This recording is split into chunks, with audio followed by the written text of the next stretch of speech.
City Clerk. City Council Member, Agency Director, Authority Member Hughes Leslie. Present. Molly. Present. Mann. Present. Vice Mayor, Vice Chairman Chris. Present. Mayor, Chairman Paris. Here. We have a quorum. Thank you. The invocation tonight is Josh DeVore at Desert Christian School. Hi, Josh.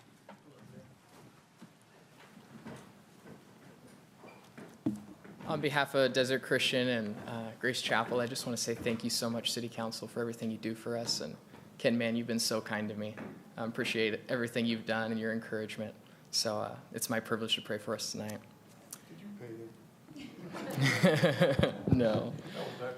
You know, right before we pray, I know that there's always complaints about freeways or power outages. And all I got to say is I just want to say thanks for fighting for us. And the fact that freeways are clogged means that you guys put money in the budget so we can have a fixed freeway, you know, a better freeway. And power went out today, but it also came back on. And so that means there was somebody in the city doing something right. And just want to express my appreciation for that. Let's pray. Dear Lord, thank you so much for tonight. Thank you for the City Council. I pray for their leadership, for wisdom. Just give them wisdom as they navigate so many questions, so many challenges that every business, every church, every school is facing in this day and age. And Lord, I especially tonight want to pray for safety. I want to pray for safety for our law enforcement officers, first responders, especially the recent just heartbreaking wake-up call with the death of Deputy Ryan. And I've just been encouraged to see how the city's gathered together and really been reminded of how much we have to be grateful for those that are out protecting and serving us. Lord, I pray for the children in our schools, and that one is especially near and dear to my heart as a school administrator. We can do everything possible to keep our kids safe, and yet at some point we have to trust you. Pray for homelessness in our valley. Give us wisdom and help us to find practical ways to care for those people. Pray for the sick in our hospitals. Pray for our churches and our pastors.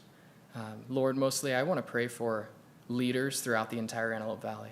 And in this day and age, in all fields, there's a desire, a fear, an inclination to want to quit, to give up, because it seems too hard. And I just pray that leaders all around this valley would not give up, that you would give them the courage to wake up day in and day out and to continue for fighting for what is true, what is good, what's right.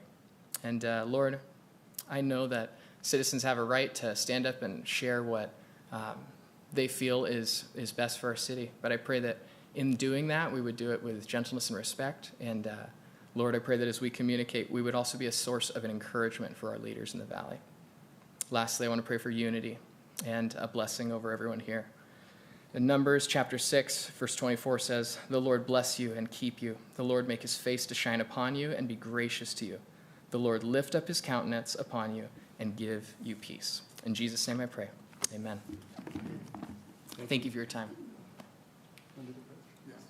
Please put right hand over your heart and join me. I pledge allegiance to the flag of the United States of America and to the republic for which it stands, one nation, under God, indivisible, with liberty and justice for all.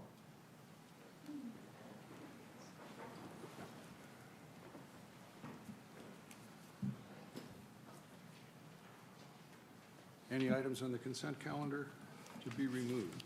None. Any speakers' cards on the consent calendar? None. Is there a motion to approve the consent calendar? I'll move we accept the consent calendar as currently comprised. Is there a I'll second that motion. You got to wait for me to ask. I did. Let's vote.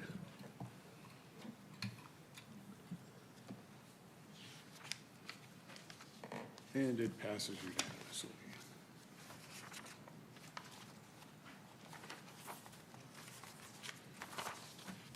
So, Councilwoman Hughes Leslie, we're going to, never mind. You good with those boards? Yes, Mr. Mayor. You sure? That's a lot of boards. It is. We went over the time commitment, and I'm excited. Okay. So I will nominate you to the Edwards Air Force Base Restoration Advisory Board, the High Desert Corridor, the Prison Citizens Advisory Committee, the California Contract Cities Association, and the alternate of the North County Transportation Coalition. Is there a second? I'll second that. Let's vote.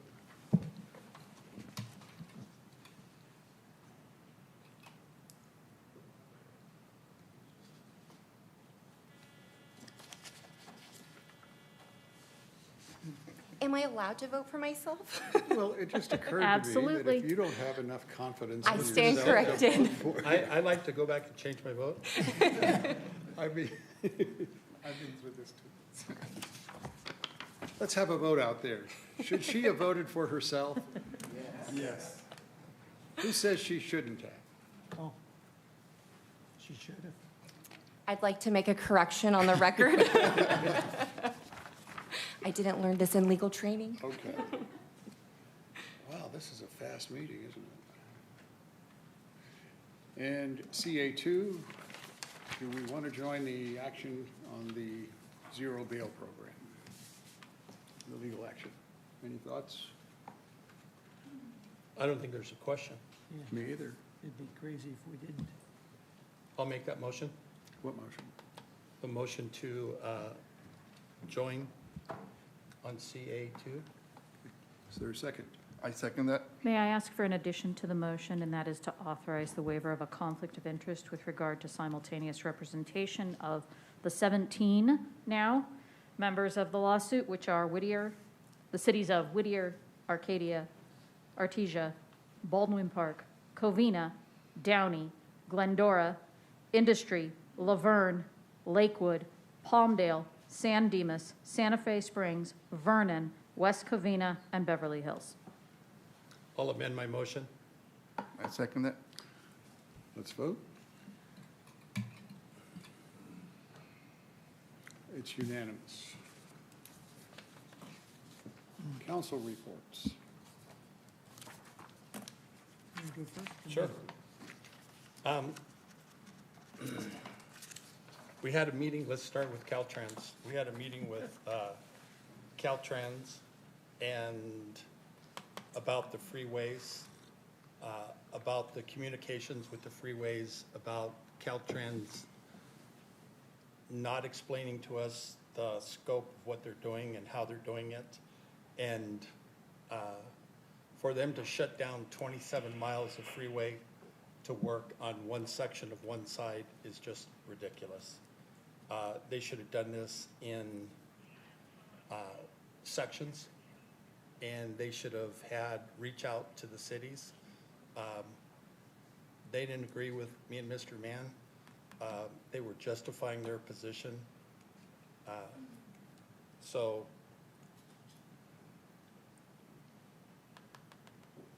the bad thing about it is they have a program that's called, oh, this is a real operation. They call it Operation Snowflake, where they're going to take the 5 freeway and reroute and do work up at the Grapevine and reroute all the traffic for the 5 through the 14 while we're at one lane. So our traffic is going to get really, really, really bad. And they did all this without reaching out to the city councils and everything. I'll give you an example. In 2010, me and Mr. Mann acquired the money to fix Avenue K, Avenue J. We're just now starting on those projects. So it's 13, 14 years later that they usually start a project. We were giving an email in May, Charlize? In May. In May, in regards to this. I did check with the supervisor. The supervisor said that during the meeting, Caltrans did lie about her authorizing it with Dave Perry, which is her traffic secretary. So it's going to get worse. I've asked Mr. Lackey to step in and set us up a meeting with Caltrans so we can at least make some kind of sense. Nobody knows when this section of freeway is going to be closed, when this off-ramp's going to be closed, when or where they're going to be working on a particular day. We'd like them to do them in phases and maybe do 2 to 3 miles a phase. It's cheaper for them to just shut it all down, but on one day at the concerts, the traffic was backed up to Avenue K. And it's just ridiculous. Cities Can we can't. enjoin it? Allison? Can we enjoin The way they're the, doing it, you know, it's a threat to the public safety. I can look at it. See what options we have. I mean, if we have a colorable claim and we file, then it might get them moving and changing how they want to do it, simply because it'd be easier than to. Okay? I will look into it. So, Mr. Mayor, here's another, these guys are so, I mean, they're talking about tying it up for years, right? 3 years. 3 years. But this is what's really crazy. So they added in that there is some striping and signage that needs to be done. And their intent, rather than do it at the time that they're doing the repairs and the changes, they want to do all of that during the course of 3 years and then come back and on a separate date, separate time frame, take care of signage and striping. And it's like, Government. do you guys talk to one another? No, there's a rule in government, you know, you first look at what private enterprise does, and then you figure out a way to exponentially increase the cost. And then you do it that way. It's a law. I mean, And until it makes no sense, you keep changing everything until it makes no sense, and then they do it. We're gonna have a couple more cracks at Caltrans. Assemblyman Lackey set up a meeting with the district coordinator for Caltrans with me and Mr. Mann. So we will be at that meeting, and then we have the NCTC meeting, which we will attend.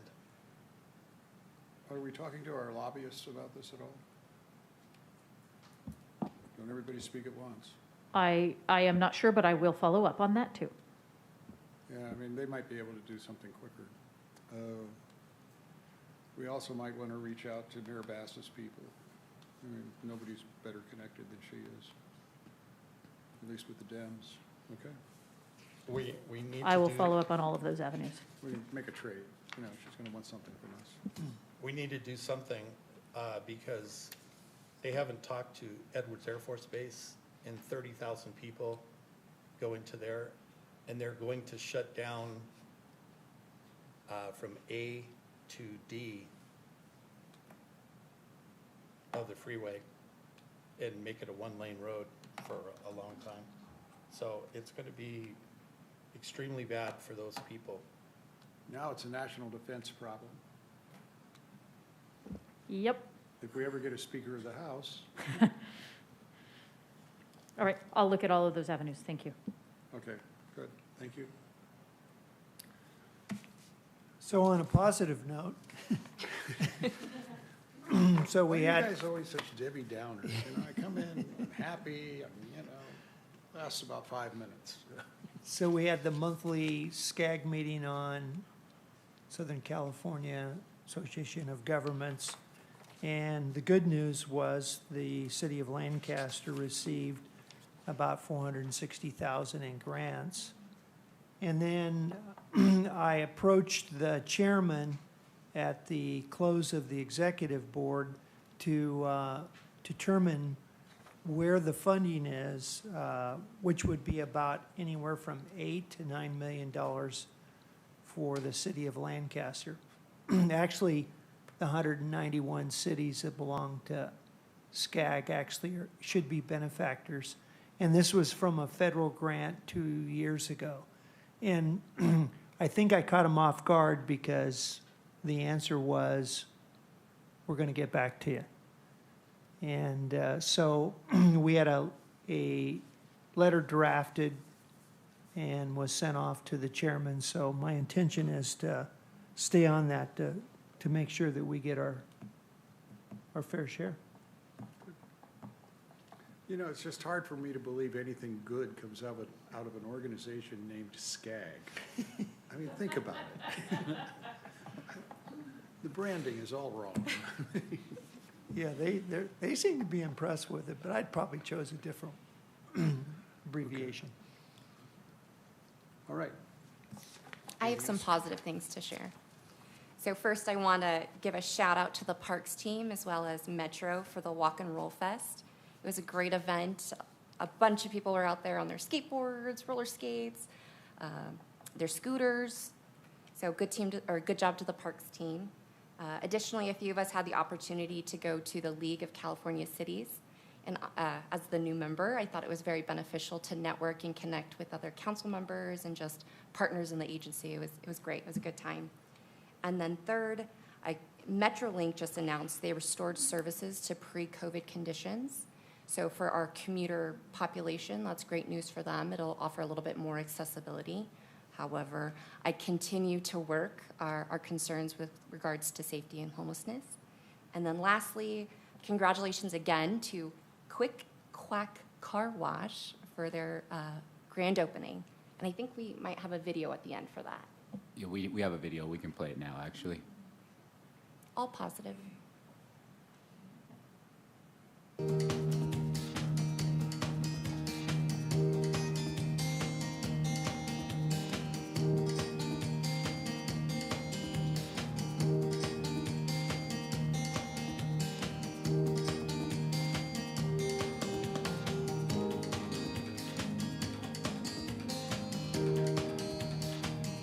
I know this business is going to just flourish here in the city, and I'm so impressed and amazed and truly inspired by their ability to give back to the community and their passion.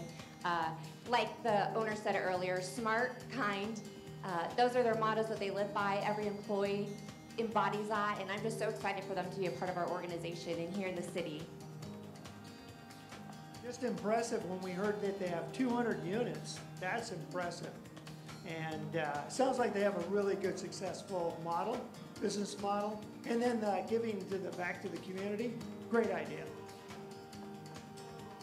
Our mission here, we want to change the community for the better. We want to be able to help the team members that applied with us and are working with us to help change the community and change their life as well.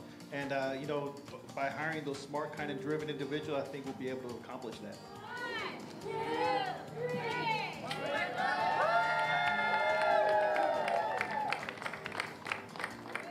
Remember, don't drive dirty. That's what it says. Don't drive Dirty.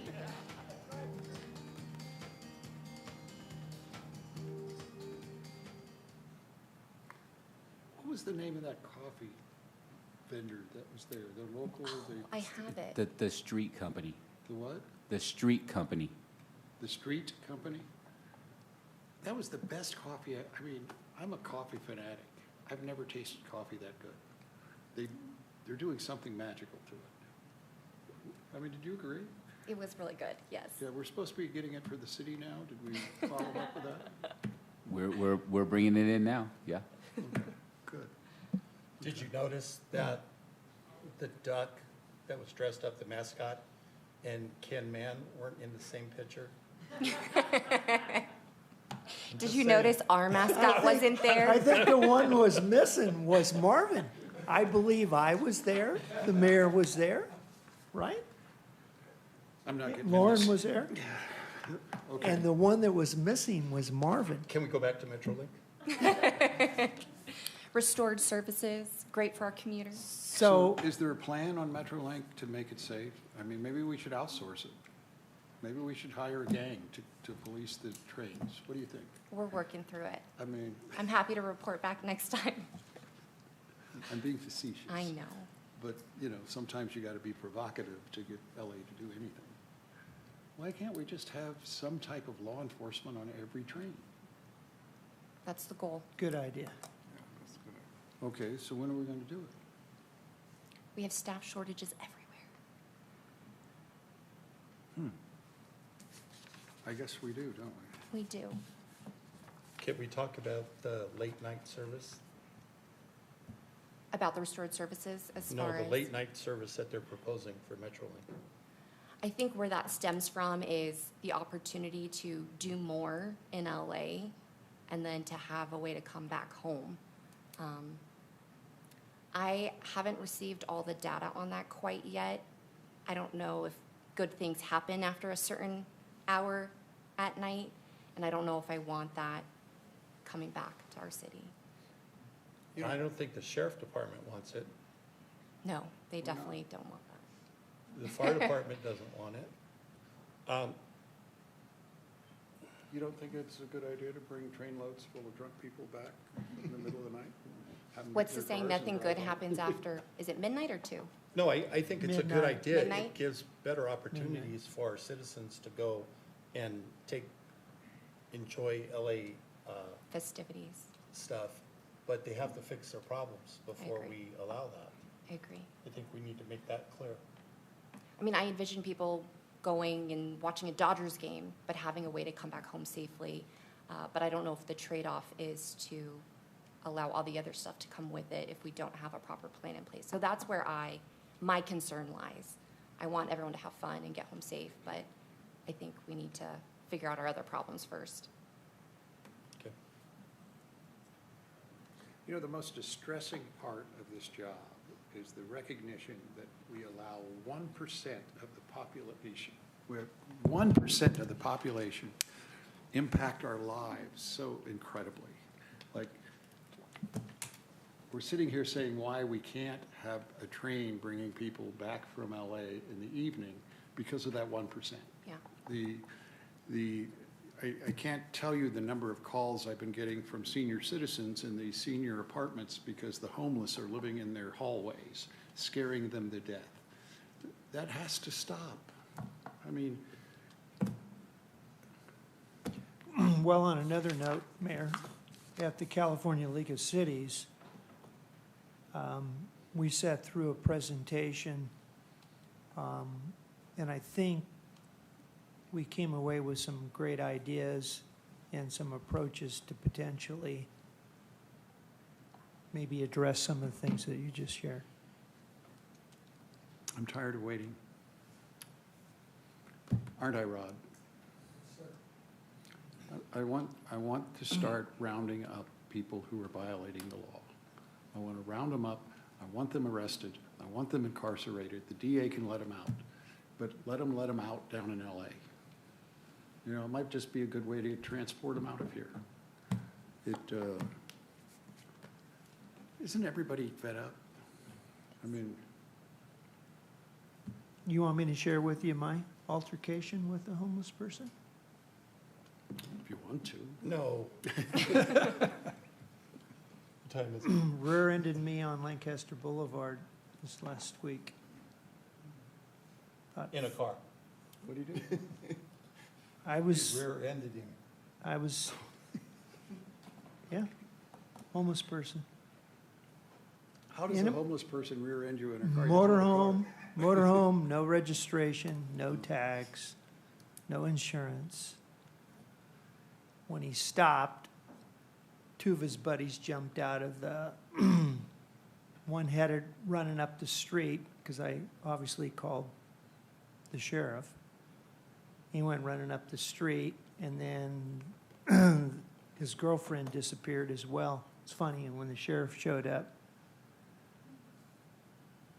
but had no registration, had no insurance. So anyway, Well, but that's how ultimately, it's crazy, our fault. We tolerate it. that's how crazy the world And is. We let these defund the police people crawl up our ear, and, I mean, it's really our fault. We're not doing our job. Let's start doing our job. No bueno. We're not gonna be very popular, but I'm tired of our seniors being scared to death. I'm tired of just the health consequences of all this. And I sure as hell don't want to look like LA. I mean, what happens within a block of the courthouse in LA is Anybody who thinks we're not a third world country is out of their mind, because that's exactly what we've become. Well, third world countries I visit are better controlled, better policed, safer than what I see in downtown LA. Third world state. A third world state, we're, Oh, California's become a third world state. correct, we're not a country yet because the rest of the country Yeah, it doesn't necessarily doesn't operate that way. necessarily do what California does. Well, let's start doing it different in Lancaster. We have to start by stop calling them homeless people. Homeless people want to get off the streets. We need to bring back the word transient. And if they're transient, then that's how you treat them. No, they can't That's- call them that's homeless, right, that's and he right. had his home right behind him. You can call him whatever you, yeah, he did. He was living, obviously. You're right. Housing, putting You're money right. towards housing transients doesn't work. Putting money towards housing homeless people works. Transient people, when you get into that era of homelessness, once you transfer it to be transient, then it's a public safety issue. When you can no longer afford to live in your home, when you're couch surfing from one friend to another, when you are just found yourself all of a sudden lost a job and can't live on the streets, or you can't manage inflation and your children, and now you're living in your car that you're not going to be able to make payments on, that's who's homeless. That's who needs help. Building homes and building houses or taking property to house transient people doesn't work. And I've been seeing them do it my whole childhood. It hasn't worked. You know, he's onto something there. Should we take that word and remove it from our vocabularies? Or we should define what a transient is and what a homeless person is. No, It's- because It's real simple for me. Were they here in Lancaster a year ago? They're our problem. If they weren't here a year ago, there's somebody else's problem that they shipped in. I mean, it's a simple test. Well, they've been here longer than a year, but I don't think 50% of the homeless want to be homeless. 50% of the transients want to be transients. And until we have a place to take them and to do everything with, we're handcuffed on how much we actually can do. So we have a place as far as over off of I, but it's not big enough. We need to make it bigger. I thought we were 100 beds short. It should be an easy thing to build 100 beds, to add 100 beds to that. I don't think that the count is accurate. They're no longer counting in the SPA 1 the hidden homeless. That means the people that are hiding in sheds, cars, couch surfing, doing all that kind of stuff. They don't count those people as homeless, which they are. Motorhomes. Motorhomes, you can see everything north of G is stuff that the city has been doing as far as to doing that. It's not as easy as just changing the name of what we call them. We have to get serious, like you said originally. It's a start. And we need a paradigm shift. What we've been doing for the past 10 years plus hasn't been working. It's only made it worse. Well, it's not just us. Much worse, much worse. I mean, as a society, how we treat this issue.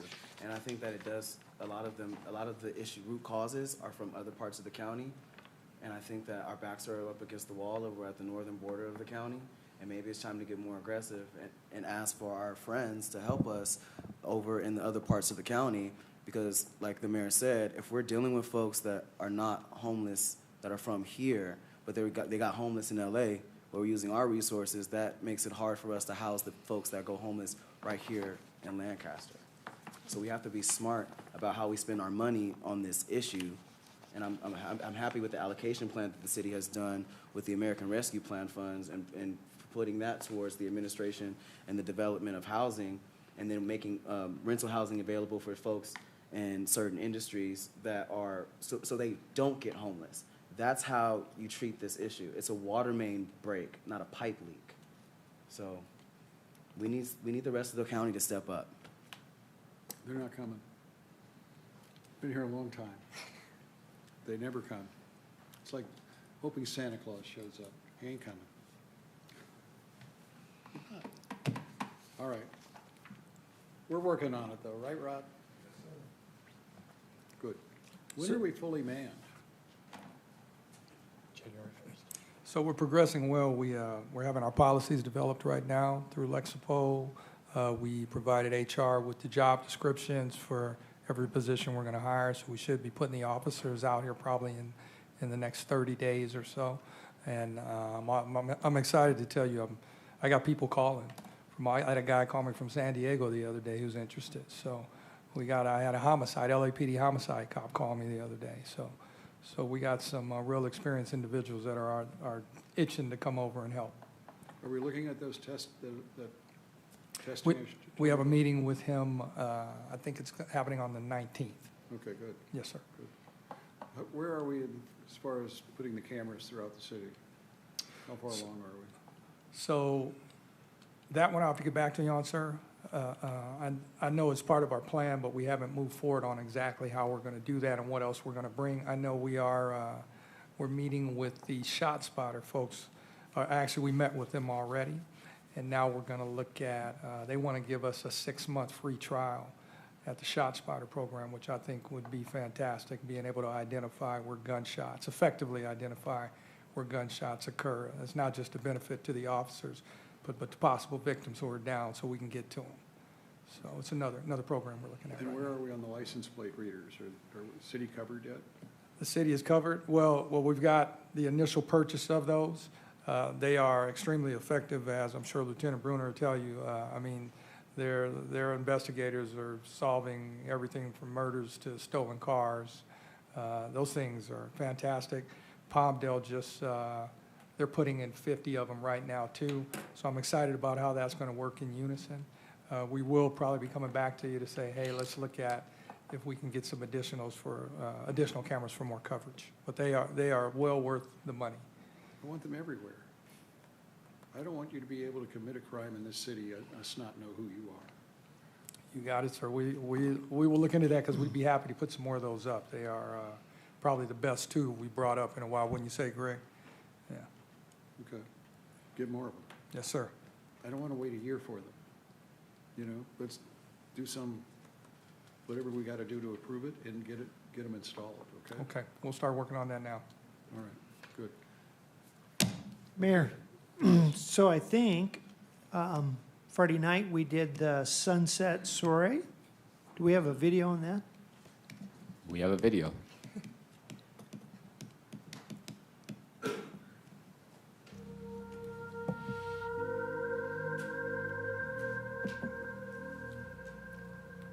These people got to learn how to party.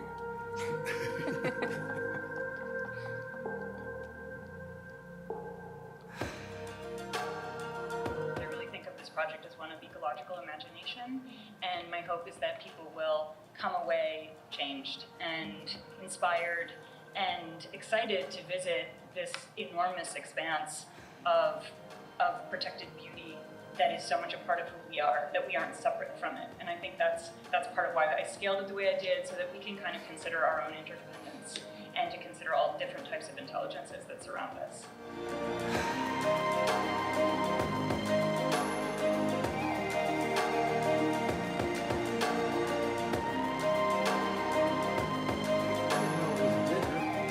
It was a nice dinner. Reserve, yeah. Oh, they were great, the band. That looks great.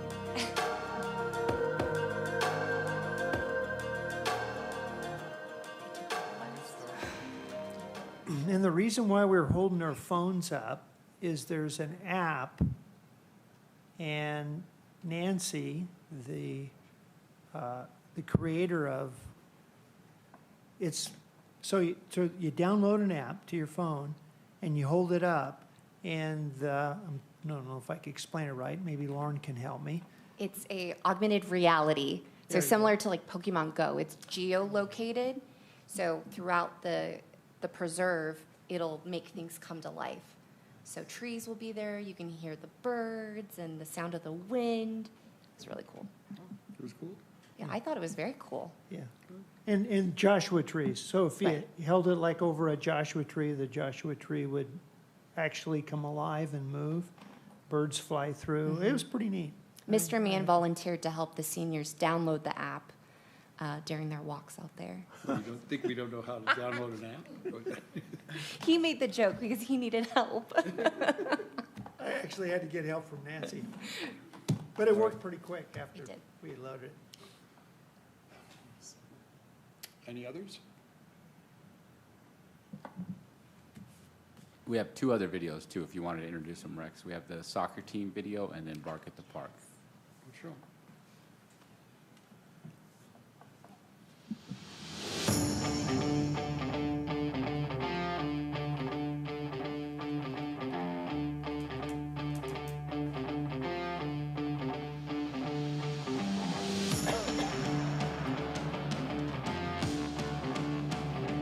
It's a very special day for the Antelope Valley as we are initiating the announcement of USL professional soccer team coming to the Antelope Valley. Let's give them a round of applause.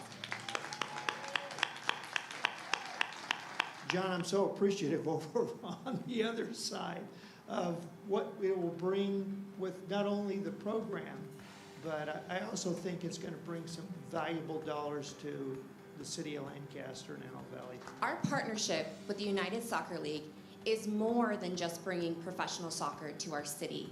It's about creating opportunities for the thousands of young talents here in our region. All the players will live here, they will raise their families here, and most importantly, and more importantly than what they do on the field, is what the impact that they will have off the field.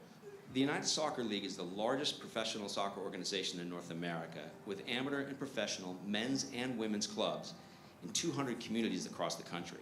We're going to be on the fields, and we're going to be in the schools, and we're going to be in the communities, and we're going to give back in big and small ways whenever we can. They will play to win, and they will play for you, the Antelope Valley. Thanks.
That's what we did this week.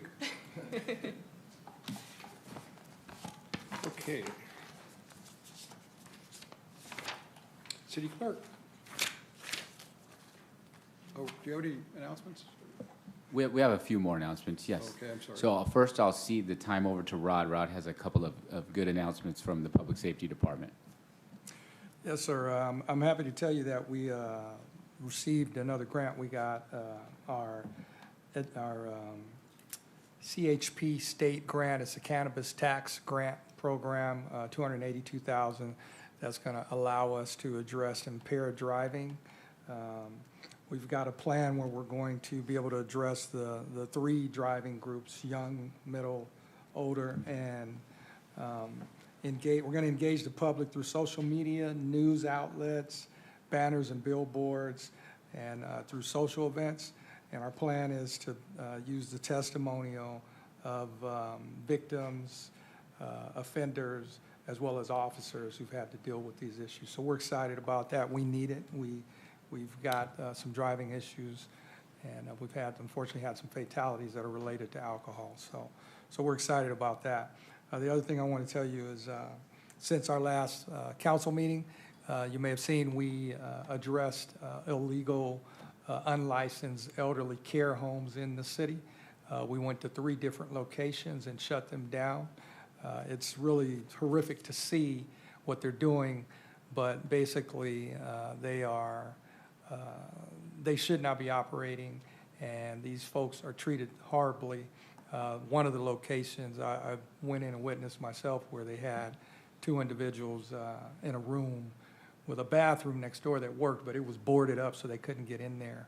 And they had their beds, their little nightstands that they ate at, their TV tray stands, and their porta potties right next to with the porta potties just filled up. So it's just horrific to see how some of these things go. And I also want to let you know, I'm happy to say that we actually took a deputy sheriff, a retired deputy sheriff, LA County deputy sheriff, was inside one of these locations, and we were able to get him out and get him to where he's being taken care of better. And there's, we're hitting them with a bunch of charges regarding operating without a license, but also the sheriff's department is conducting a joint investigation into it. So there'll probably be some serious felony charges forthcoming as well. Are they in custody? There were no arrests made at the time. I think arrests are going to happen. It gained quite a bit of attention. We actually got calls from Orange County and counties up north who wanted to know how we did it and what we were doing. So this thing is it's pretty bad. It's not just in our city. It's happening in other areas. And we also believe that there are individuals working inside of health care facilities, hospitals, and that are tied to this and possibly sending individuals. They'll find the individual who doesn't have family but has an income and send them to these types of locations or send her to these types of locations. So it would seem to me those people need to be arrested. And I mean, they're aiding and abetting elder abuse.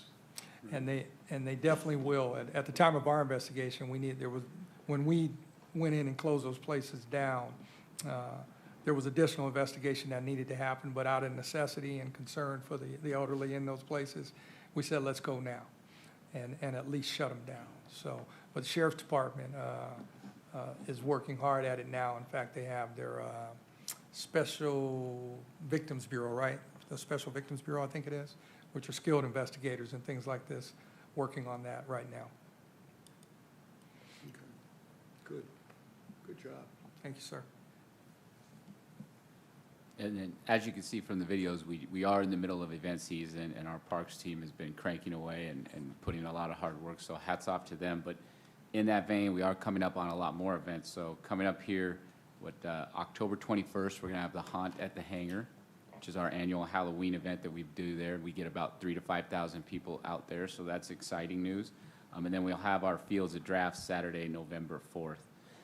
The other thing that, at the request of the mayor, was to set up a senior walking club, which is going every Wednesday now at Prime Desert. I'm happy to report it's been growing steadily. Last week we had 30 people out there, so it went from 5 or 6 to now 30, so excited to see what we're going to get out there tomorrow morning.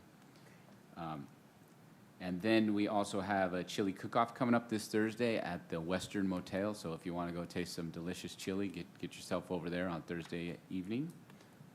That is all the updates that I have. Thank you.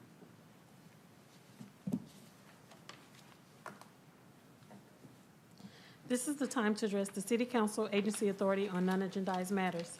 Speaker cards may be found on the back of the table, the council table, chambers table. Lord Jesus, it's been a minute.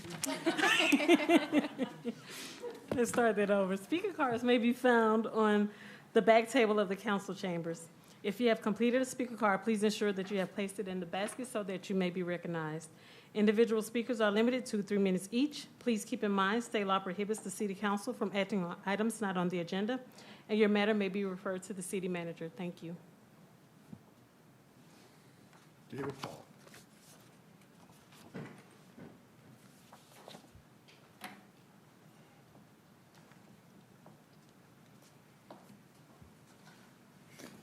Mr. Mayor, Vice Mayor, Council, good evening.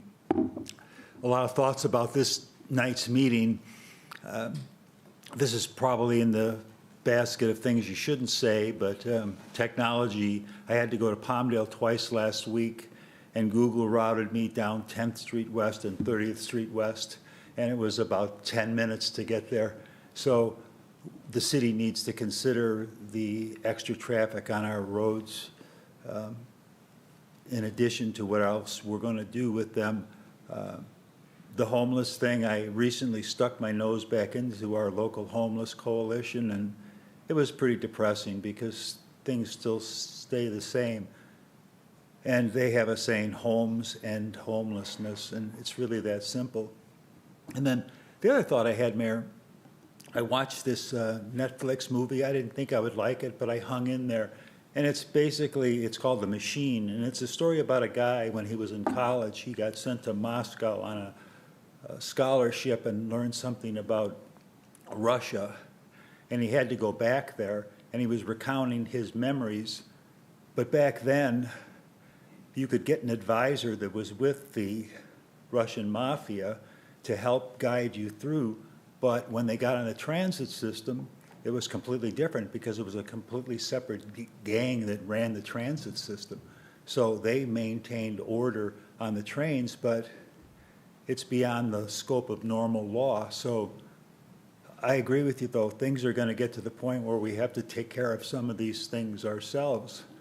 And it's a sad state. You know, I was recently watching The Adventures of Superman, and I have the DVDs, and Superman was truth, justice, and the American way, and I don't know where that went, where civics went, where pride in the United States of America went. And I was looking into the homeless with the Palestinians, and, you know, back around the end of the Second World War, it was looking like England was going to give up Palestine and pawn it off, and Israel was coming in. And a lot of people that came into Palestine during that time were Arabs from all the other nations around that got shipped in there. So they're not like indigenous to that land. So we need to sort through a lot of these things. But those people were kept in camps because they were always told, we're going to get rid of Israel, then you can just go home. And it's all fantasy. So nothing helps better than truth. And it's complex, and we have to pass it around. But we have to reinvigorate the love of this country and the love of our city and get people into these meetings and just start working together to make it a better place. Thank you. Thank you. Any comments from the council? Good meeting, wasn't it? Good meeting. I would like to take a moment of silence for Deputy Ryan Klenkbroomer, who was essentially assassinated for no other reason that he was wearing a deputy's uniform. And while we're in that moment of silence, I'd also like us to think about what's happening to the state of Israel and pray for them as well.